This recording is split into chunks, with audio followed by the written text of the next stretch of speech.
Hello friends, welcome to இது உங்கள் சமையல். இன்றைக்கி இட்லி தோசைக்கு ஒரு சூப்பரான சைட் டிஷ் சட்னி தான் பார்க்க போகிறோம்.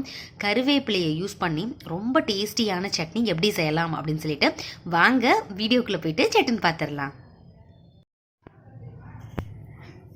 அடுப்பில் ஒரு கடாய் வச்சுக்கலாம். 2 டீஸ்பூன் நல்லெண்ணெய் சேர்த்துக்கோங்க. அதுக்கப்புறம் நம்ம வதக்க வேண்டியது எல்லாமே இதிலேயே வதக்க போகிறோம். கடலைப்பருப்பு இருக்கு இல்லையா, அது வந்து ஒரு 2 டேபிள் ஸ்பூன் நிறைய எடுத்துக்கலாம். கடலைப்பருப்பு சட்னிக்கு ரொம்ப டேஸ்ட் கொடுக்கும். அடுப்பை நல்லா லோ ஃப்ளேம் பண்ணிவிட்டு கலர் நல்லா மாறுற அளவுக்கு இதை வதக்கி விட்டுட்டே இருக்கணும்.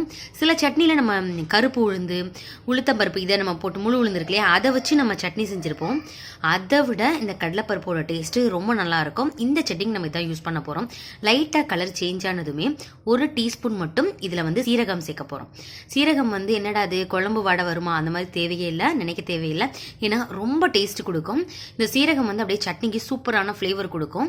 நல்லா அதை வதக்கி விடுங்க. சீரகம் போட்டதே வந்து தெரியாது, அந்த அளவுக்கு நல்லா இருக்குங்க. நல்லா வதக்கிடுங்க. கலர் பாருங்களேன், இந்த அளவுக்கு சேஞ்ச் ஆகணும். சேஞ்ச் ஆனதுக்கப்புறம் சின்ன வெங்காயம் சேர்த்துக்கலாம். சின்ன வெங்காயம் சேர்த்துனா டேஸ்ட்டு நல்லாயிருக்கும். நான் வந்து ஒரு 10 சின்ன வெங்காயம் சேர்த்துட்டு எண்ணெயிலேயே லோ ஃப்ளேம்லேயே இதை வந்து வதக்கி விட்டுட்டே இருக்கேன்.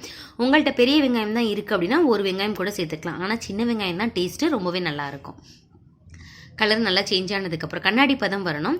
வந்ததுக்கப்புறம் காரத்துக்கு தகுந்தாப்புல நம்ம மிளகாய் வத்தலெல்லாம் சேர்த்துக்கலாம்.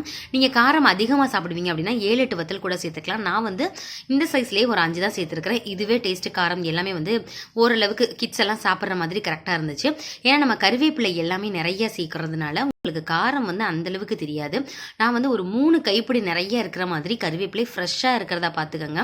என்னடா அது ஈரமாக இருக்குது அப்படின்னு நினைக்க வேணாம். வதக்கும் பொழுது நல்லா அது ட்ரை ஆகிட்டு நல்லா இருக்கும். உங்களுக்கு வந்து அப்படியே அந்த பச்சையாக நம்ம சேர்க்குறோம் இல்லையா, ஃப்ரெஷ்ஷான அந்த கருவேப்பிலை நல்ல ஸ்மெல் கொடுக்குங்க. கலர் பாருங்களேன், நம்ம சேர்க்கும் பொழுது நல்லா ஃப்ரெஷ்ஷாக இருந்துச்சு. இப்போ நம்ம வதக்கும் பொழுதே ஒரு மாதிரி சருகு சவுண்டு மாதிரி கேட்கும். அந்த மாதிரி பக்குவம் வரவுமே நம்ம வந்து இதை எடுத்துடலாம். நல்லா ஆறட்டும். அதுக்கப்புறம் தக்காளியை நம்ம தனியாக வதக்கிக்கணும். நல்லா பழமாக இருக்கிறதா பார்த்துக்கோங்க. ஒரே ஒரு தக்காளி பழம் எடுத்து குட்டியாக கட் பண்ணி நல்லா வதக்கிக்கலாம். இது வந்து பச்சை வாசனை எல்லாமே போகும். இதில் வந்து நம்ம தக்காளியும் சேர்க்கலாம். தக்காளி இல்லை அப்படின்னா உங்கள்கிட்ட வந்து புளி இருக்கு இல்லையா, அது வந்து கொஞ்சம் புளி எடுத்து நீங்கள் சேர்த்துக்கலாம். பிடிக்கிற மாதிரி இருந்துச்சுன்னா கொஞ்சம் எண்ணெய் மட்டும் சேர்த்துட்டு நல்லா அதை வதக்கி விடுங்க. அந்த தோல் எதுவுமே தெரியாமல் இந்த மாதிரி வரணும். அதுக்கப்புறம் இதை நம்ம அமுத்திடலாம். இப்போ எல்லாத்தையுமே நம்ம அரைச்சிடலாம்.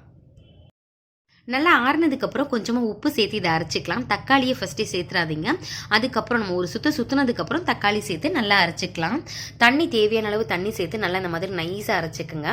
நீங்கள் வந்து இதை ஸ்டோர் பண்ணி வைக்க போகிறீங்க அப்படின்னா நீங்கள் திக்காகவே வச்சுக்கோங்க. இப்போதைக்கு சாப்பிட்றதுக்கு தண்ணி ஊற்றி நல்லா மிக்ஸ் பண்ணிட்டோம் அப்படின்னா சூப்பரான சட்னி ரெடி. இதில் வந்து நம்ம தாளிச்சிக்கலாம். தாளிக்கும் பொழுது அதனோட ஃப்ளேவரும் டேஸ்ட்டும் ரொம்ப நல்லாயிருக்கும். நல்லா 2 ஸ்பூன் நல்லெண்ணெயில் கொஞ்சமாக கடுகு, அப்புறம் உளுத்தம்பருப்பு, கொஞ்சமாக பெருங்காயத்தூள், அவ்வளோதான் சேர்த்து தாளிச்சு இட்லியோ தோசையோ நம்ம சர்வ் பண்ணோம் அப்படின்னா சாப்பிட்டுட்டே இருப்பாங்க. ரொம்ப ரொம்ப ஹெல்தியான, கிட்ஸுக்கும் ரொம்ப பிடிச்ச மாதிரியான இந்த சட்னியை நீங்களும் கண்டிப்பாக ட்ரை பண்ணீங்க அப்படின்னா வாரத்தில் ஒரு நாளாவது கண்டிப்பாக நீங்கள் வந்து செஞ்சு பார்க்கணும். அப்போ தான் இதனோட டேஸ்ட் தெரியும், நம்மளுக்கு சத்தும் கிடைக்குங்க. ட்ரை பண்ணி பார்த்துட்டு எப்படி இருந்துச்சு அப்படின்னு சொல்லிட்டு கமெண்ட் பண்ணுங்கள். நம்ம சேனலில் ஏகப்பட்ட சட்னி வெரைட்டிஸ் ஒரு 50க்கும் மேலே இருக்கும். உங்களுக்கு தேவைப்பட்ட டிஸ்கிரிப்ஷன் பாக்ஸில் லிங்க் தரேன், என் ஸ்க்ரீனில் வைக்கிறேன், போய் பாருங்கள். ஓகே ஃப்ரெண்ட்ஸ், இதே மாதிரி நிறைய இன்ட்ரெஸ்டிங்கான வீடியோவில் பார்க்கலாம். தேங்க்யூ, பாய்.